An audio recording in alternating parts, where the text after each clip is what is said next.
जय श्री कृष्णा। कैसे हैं आप लोग फ्रेंड्स? आपके ऊपर चाहे शनि की साढ़े साती चल रही हो, चाहे पनौती चल रही हो, ढैया चल रही हो, राहु का ग्रहण दोष हो या फिर शनि का विष दोष हो, कोई भी दोष हो, किसी भी दोष को समाप्त करने की क्षमता जो है एक छोटे से प्लेनेट के अंदर है, जिसको हम बहुत निगलेक्ट करके मानते हैं। और यह आपके राशिपति के परम मित्र भी होते हैं, इतने विशेष महान होते हैं कि भगवान भोलेनाथ जी ने अपने इन्हीं सिर पर धारण कर रखा है। यानी कि हम आज बात कर रहे हैं चंद्रदेव महाराज की। देखिए, साढ़े साती के दौरान जिन लोगों के मुख से ये निकलता है कि हमने जितना साढ़े साती के दौरान पाया उतना अन्य समय काल में नहीं पाया, ये वही लोग होते हैं जिनके बर्थ चार्ट में चंद्रमा बहुत ही मजबूत अवस्था में बैठे होते हैं। यह सिर्फ ज्योतिषीय विधान के अनुसार नहीं बल्कि वैज्ञानिक अनुसंधानों के द्वारा भी प्रमाणित हो चुका है। आज हम इसी विषय पर चर्चा करने जा रहे हैं और चर्चा बेहद महत्वपूर्ण होने जा रही है, क्योंकि इसके लिए हमें चंद्रमा को समझना बहुत जरूरी होगा और इसके अलावा इन ग्रहों को समझना बहुत जरूरी होगा। इन सभी को समझते हुए इनके निराकरण के द्वारा हम सारी चीज़ों की चर्चाएं करेंगे। ये वीडियो हर राशि के व्यक्ति के लिए बहुत ही महत्वपूर्ण होने वाला है, चाहे वो मेष राशि का जातक हो, मकर का हो, कुंभ का हो या फिर मीन का हो, क्योंकि ये बृहस्पति के परम मित्र होने के कारण या फिर समझ लीजिए शुभता से परिपूर्ण ग्रह माने जाते हैं। लेकिन यहाँ पर हम आज चर्चा कर रहे हैं आपके राशि की, भाव के अनुसार चीज़ों की प्राप्ति की, क्योंकि चंद्रमा देखिए सबसे नज़दीक का प्लेनेट है और इसकी जो ऊर्जा होती है पूर्ण क्षमता के साथ धरती को प्रभावित करती है। शनि की अगर बात करें तो ये देखिए कर्म फल कारक तो जरूर है, लेकिन जब तक इनकी ऊर्जा धरती तक पहुंचती है तब तक इनकी ऊर्जा बहुत सारे ब्रह्मांड में विलीन हो चुकी होती है। बहुत कम ऊर्जा धरती पर पहुंचकर फिर भी हमको इतना ज़्यादा प्रभावित कर देती है, क्योंकि शनि बहुत बड़े ग्रह है। वहीं चंद्रमा छोटा ग्रह होने के कारण और सबसे नज़दीक का ग्रह होने के कारण समुद्र में आने वाला ज्वार भाटा इसका प्रत्यक्ष प्रमाण है। समुद्र में आने वाली सुनामी या जगह जगह भूकंप की स्थिति, ये सब कुछ चंद्रमा के प्रभाव से ही प्राप्त होता है। चंद्रमा जल का कारक होता है, माता का कारक होता है, मन का कारक होता है, 16 कलाओं का कारक होता है, धन में निरंतरता का कारक होता है। जिनको जगह जगह धोखा प्राप्त होता है या जिनका धन किसी के द्वारा हड़प लिया जाता है या जिनका धन कभी वापस नहीं प्राप्त होता, मतलब किसी को दे दिया फिर वो वापस नहीं प्राप्त हो रहा, यह धन की जितनी भी विषमताएं उत्पन्न होती हैं ये चंद्रमा के कारण ही उत्पन्न होती हैं। प्रयास के प्रभाव के फलस्वरूप उतना आपको पारितोषिक ना प्राप्त होना, यानी मेहनत आप बहुत करते हैं, एफर्ट बहुत डालते हैं, लेकिन फिर भी आपको एफर्ट के अनुसार चीज़ें नहीं प्राप्त होती। यह सब चंद्रमा के ही कारण होता है।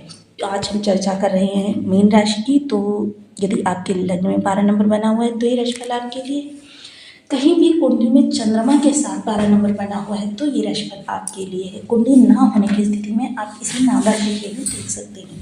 कि अभी तक आपने अपने इस चैनल को सब्सक्राइब नहीं किया है तो प्लीज़ सब्सक्राइब कर लीजिए, वीडियो को लाइक कर दीजिए, चैनल को शेयर कर दीजिए।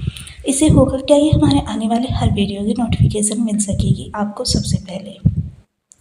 एक प्यार से कमेंट करना बिल्कुल ना भूलें, कमेंट से हमें बहुत मोटिवेशन मिलता है, हौसला मिलता है और हम कुछ अच्छा करें इसकी प्रेरणा प्राप्त होती है। तो देखिए, चंद्रमा एक स्विच की तरीके से होता है।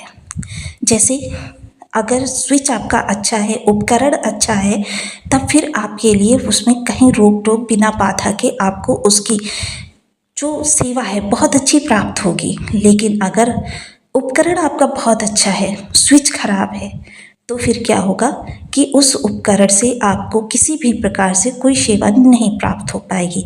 जैसे कि आपके कमरे में बल्ब है, ट्यूबलाइट है, कुछ भी है, वह सही है, अच्छी है, सही कार्य कर रही है, लेकिन क्या है अगर आपका स्विच खराब है तो फिर आपके वो उपकरण नहीं चल सकता। सेम यही चंद्रमा करते हैं, जिस भाव के साथ जाते हैं, क्योंकि इनका जो परिवर्तन है 2.5 दिन का होता है। जिस भाव में जाते हैं उस भाव को एक्टिव कर देते हैं, उसके सप्तम भाव को एक्टिवेट कर देते हैं। यानी कि जैसे कि आपके ट्यूबलाइट है, जब तक उसका स्विच नहीं ऑन होगा ट्यूबलाइट रोशनी नहीं देगी। सेम यही स्थिति चंद्रमा के साथ होती है। तो इसलिए देखिए बहुत महत्वपूर्ण है चंद्रमा का शुभ होना हमारे बर्थ चार्ट में। सपोज कीजिए ये जब शनि के साथ जाएंगे, शनि आपके लग्नगत बैठे हुए हैं, शनि के साथ जाएंगे तो यहाँ पर देखिए विष नामक दोष बनेगा। लेकिन फिर भी चंद्रमा शुभ है तो आपके मन में देखिए विषमताएं आपको कहीं से भी प्राप्त हो, क्योंकि इसे अर्धनारीश्वर भी कहा जाता है। लेकिन विषमताएं कहीं से प्राप्त होंगी क्योंकि यह आपके मन की अंतर आत्मा की क्षमता को प्रभावित करता है। लेकिन इस दौरान अगर आपका चंद्रमा अच्छा होगा तो वो मन दृढ़ता से भरा हुआ होगा, यानी कि आपके एफर्ट दुगने प्रभाव के साथ कार्यों को करेंगे, कार्यों पर पड़ेंगे, जिससे कि देखिए जब एफर्ट डालेंगे तो लाभ भी प्राप्त होगा। लेकिन जब अगर वही चंद्रमा कमज़ोर होंगे तो ये विष दोष आपके मन को बहुत ज़्यादा प्रभावित करेगा और आप एफर्ट लेस हो जाएंगे। समझ लीजिए कि कितने ज़्यादा प्रभाव हैं चंद्रमा के, क्योंकि चंद्रमा जब जिस भाव में जाएंगे वही भाव एक्टिव होगा। तो इसलिए देखिए जब वो शनि के साथ आएंगे तो आपके इस भाव को एक्टिव करेंगे, तब शनि के प्रभाव भी आपको प्राप्त होंगे और आपके एफर्ट में भी वृद्धि होती हुई दिखाई देगी, मन में शांति होगी। एफर्ट चाहे आपके जितने भी बढ़ जाएं, लेकिन मन में एक शांति होगी कि आपने अपने प्रयासों को किया।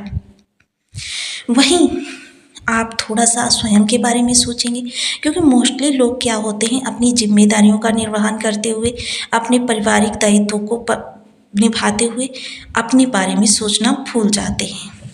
तो ये सारी चीज़ें जो होती हैं ये चंद्रमा के विशेष प्रभावों से होती हैं।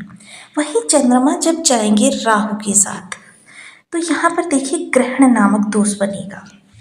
ग्रहण दोष क्या होता है कि ये आपकी हर चीज़ में विषमता उत्पन्न करता है, चाहे वो आपका घर हो, गाड़ी हो, नौकरी हो, परिवार हो, कहीं ना कहीं आपके लिए विषमताएं उत्पन्न करता रहता है। कोई भी चीज़ आपको पूर्ण रूपेण नहीं प्राप्त होने देता, किसी चीज़ का आपको सुख नहीं उठाने देता।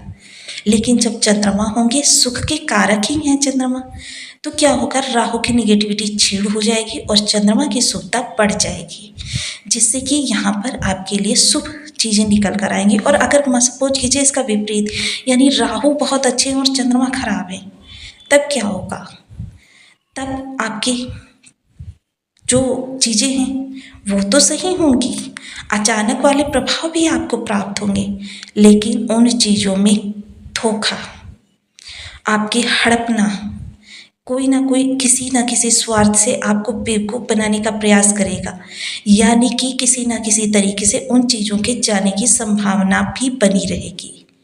तो सपोज कीजिए कि मतलब जब विपरीत परिस्थिति आ जाती है तब सही है या फिर चंद्रमा का शुभ होना अच्छा है। तो यहाँ पर ये चंद्रमा जो है आपके लिए बहुत विशेष अवस्थाओं में प्रभाव देते हुए दिखाई देते हैं। चंद्रमा बेहद महत्वपूर्ण इसलिए भी हैं क्योंकि ये धन की रेगुलरिटी बनाए रखता है।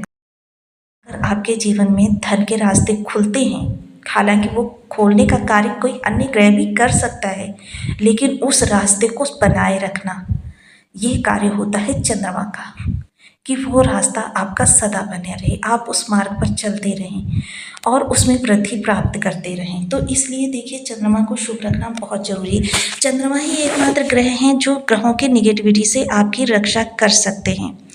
यह पूर्ण वैज्ञानिक अनुसंधान के द्वारा क्या प्रमाणित हो चुकी है बात, क्योंकि जैसा कि हम सभी लोग जानते हैं कि नासा में एक ऐसा डिपार्टमेंट बनाया गया है जिसमें कि हमारे भारतीय जितने भी पौराणिक समय में या वैदिक समय में कार्य किए जाते थे उन पर शोध चल रहे हैं, कि जैसे कि लोग नीम की दातुन क्यों करते थे, महिलाएं मांग में सिंदूर क्यों भरती थी, या फिर लोग सूर्य को अर्घ क्यों देते हैं, सूर्य नमस्कार क्यों किया जाता है। मतलब ये सारी चीज़ें जो हमारे वैदिक समय से चली आ रही हैं, इन पर जितने भी शोध हो रहे हैं ये नासा में एक अलग से डिपार्टमेंट बना दिया गया है। और उन शोधों के आधार पर अब पाश्चात्य जगत के लोग हमारे अनुकरण करने लगे हैं, लेकिन हमारे भारतीय लोग इन चीज़ों को भूलते चले जा रहे हैं। जिसके लिए देखिए सबसे अच्छा जो है कि हम अपने पुराने सिद्धांतों पर चलें, क्योंकि इससे क्या होता है, क्योंकि मैंने देखिए लास्ट काफ़ी समय पहले आपको एक वीडियो में बताया था किस तरीके से पुराने लोग अपना जीवन यापन करते थे और अपने 9 के 9 ग्रहों को अच्छा रखते थे। सुबह उठकर सूर्य नमस्कार करना, सूर्य को अर्घ देना, यह सूर्य को अच्छा करता था। माता पिता और बड़े बुजुर्गों के पैर छूना, यह आपके गुरु को अच्छा करता था। या फिर आप जब पंक्चुअलिटी से सारे कार्यों को करते थे, ये सूर्य को अच्छा करता था। पीतल के बर्तनों का ज़्यादा से ज़्यादा इस्तेमाल मंगल को अच्छा करता था। बाजरे की रोटी समय समय पर या फिर घर में कहते हैं कि एक बार जरूर बाजरे की रोटी बनती थी, ये सूर्य को प्रभावित करती थी। बच्चे जो हैं बड़ों का आदर करते थे, जिससे कि आपके गुरु बहुत अच्छे एफर्ट आपको प्रदान करते थे। तो मतलब देखिए, और जब ये ग्रहों के मिलन से राहु ऑटोमेटिकली आपके अच्छे हो जाते हैं। जब पत्नी का आदर किया जाता था तो शुक्र अच्छे होते थे, भाभीियों का आदर किया जाता था शुक्र अच्छे होते थे, जिससे कि महिला वर्ग जो होता है वो भी सम्मानित जीवन जीता था और हमारे ग्रह भी हमको बहुत अच्छे प्रभाव प्रदान किया करते थे। इसीलिए हमारे भारत को सोने की चिड़िया कहा जाता था कि मतलब एक गरीब से गरीब व्यक्ति के घर की नारी भी अगर चलती थी तो कहते हैं कि पूरी जो कहते हैं ना सड़क हिलने लगती थी छन छन की आवाज़ से, इतना ज़्यादा स्वर्ण उनके पास हुआ करता था। तो ये सारी चीज़ें हमारे वैदिक अनुसंधानों के आधार पर, और वहाँ पर आज देखिए मैं आपके लिए कुछ शाश्वत उपाय भी लेकर आई हूँ जिससे कि आप चंद्रमा को अपने अच्छा कर सकते हैं। ओम सोम सोमाय नमः, इस बीज मंत्र का आप 7000 की संख्या में जप कर पूर्ण कर लें और कलयुग में 4 गुना यानी कि 28,000 जप कर पूर्ण कर लें। इसका दशांश हवन करें, उसके उपरांत माता या माता तुल्य महिलाओं को खीर का भोज कराएं।